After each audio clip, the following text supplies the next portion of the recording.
sordid affair. A divorce, even. Oh, to be a glamorous divorcee. But no, I had nothing.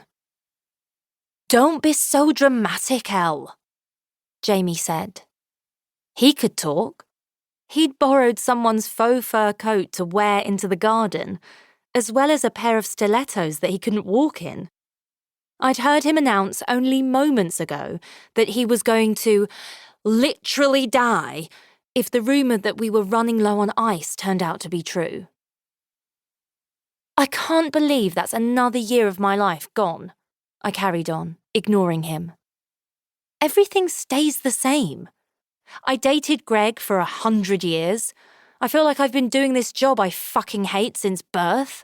I've lived in that flat for 3 years now, and every single day I want to throw myself out of the window.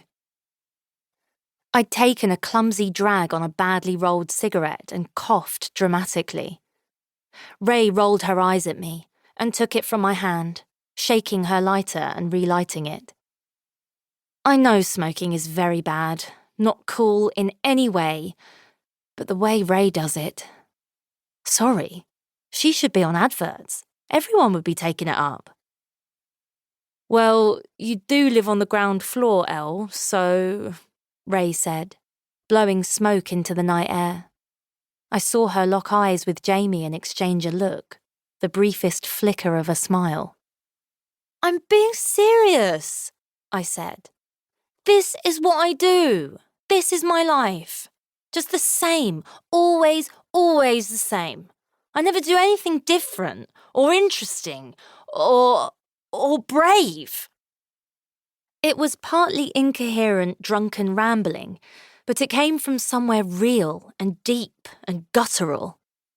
This feeling of utter stagnation, so intense sometimes I'd wake up in the night gripped with it, seized by panic. You broke up with Greg, Will said, dropping his own cigarette end to the ground and squashing it under his foot. That was brave. I don't think sweet Will would know bravery if it slapped him in the face.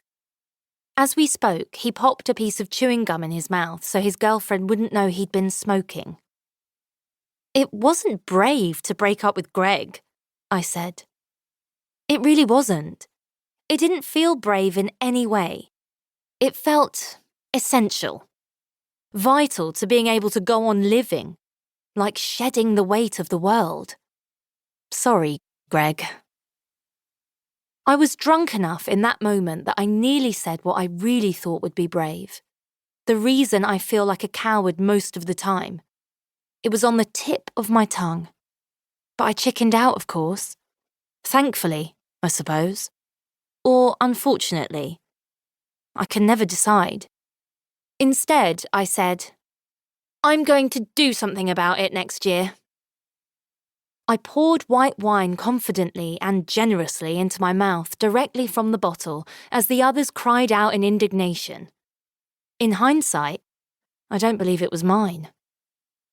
I have to do something that scares me every day, something brave, something wild. Wait, I said, screwing up my face, reworking the maths.